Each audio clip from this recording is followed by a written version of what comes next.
Hey guys, I am out here by my herb garden having a little moment, doing some reading, and I had some thoughts and wondered if you had some of these similar thoughts as well. I'm gonna get into some Hebrew, so get ready. But first, why Hebrew is so important, I think, is sometimes you'll come across this word and you'll be like, I've heard that translated a different way.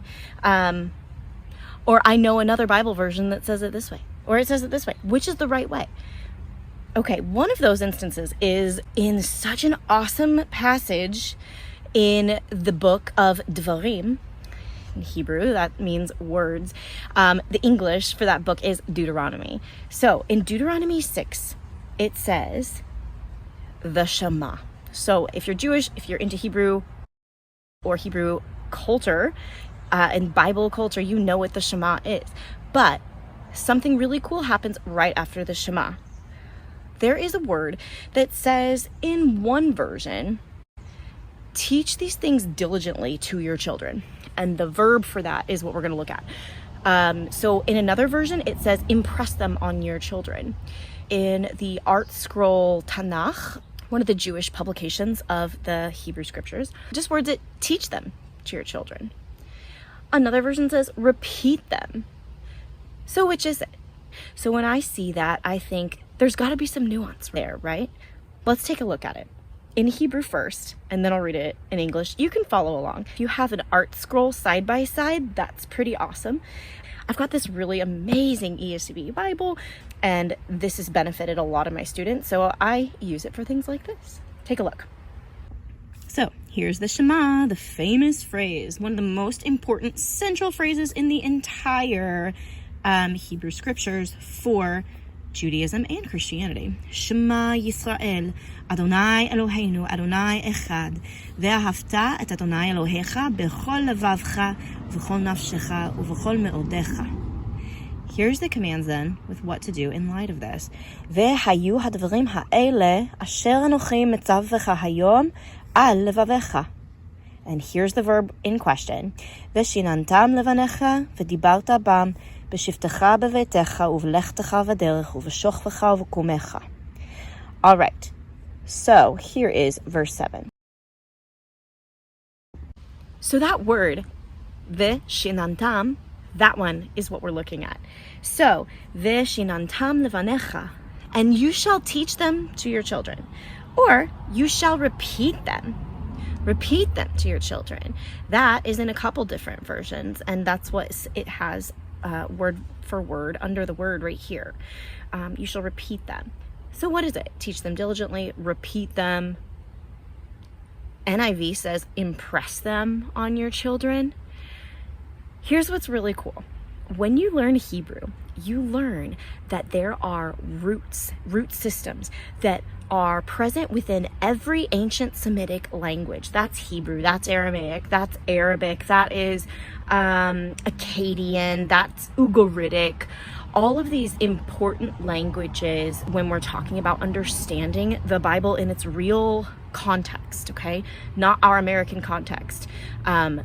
Not necessarily even in modern Israel context, although that's much more important and valuable than our American context in kind of deciphering what was going on in the mind of the author, in the mind of the readers, or the hearers in earliest times.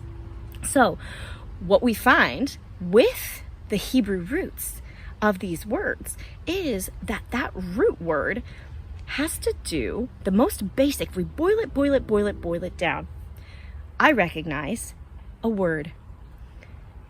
Shen, tooth. The Hebrew noun for tooth is shen. And so in this word, and Hebrew does this all the time, it will take a noun and then it will have a simple verb form for that noun. The word would be shanan.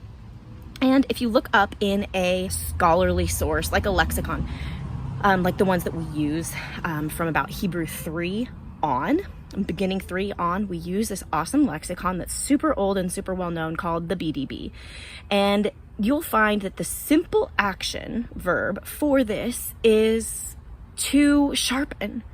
There's a verse later on in Deuteronomy, so that's Deuteronomy 32. And so the writer of Deuteronomy is quoting God, and God saying, I'm sharpening my arrows. I believe it has to do with his enemies. I'm sharpening my arrows. So sharpening, that would be a more simple action verb. The thing is, this isn't a simple action verb. This is a different type of verb. In English, we've got different types of verbs. We've got simple action verbs like I ate. You've got other really intense verbs like I devoured. All of those are different verbs that have slightly different meanings in English, right? But they all have to do with eating. Well, in Hebrew, they would all have the same 3 root letters and just have a different pattern that we learn in biblical Hebrew. Slowly and systematically, okay? Not all at once, not like rapid fire or anything, but we learn that slowly and systematically so that by intermediate, you're going to be able to recognize that this is actually an intensive verb. And what that means is it's not just to sharpen, to whet your arrows, to sharpen them like it's used in Deuteronomy 32. This is a little bit different. Looking at the way that this pattern of verb usually is used, it means probably to incise, right? These are incisors. To cut and to press. So to cut and to press down to shape something into a shape. And it's different than just carving an arrow, sharpening an arrow.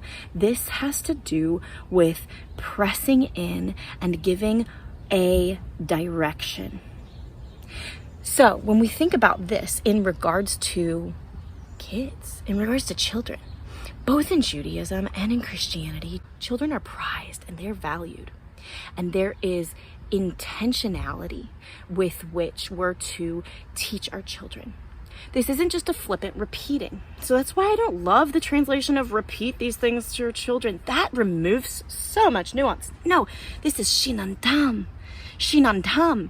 Carve, impress, shape. It's more of an impressing and imprinting. So all of that we can learn, and we can learn how to find the deeper meaning and the nuance. And it's not magical, it's not mystical, and it's not spiritual. It's just literal. We can understand these things the more we learn Hebrew. That's what makes me so excited about being able to read Hebrew word for word in a book like this and have tools to dig in even deeper beyond the translations right here. That's all for today.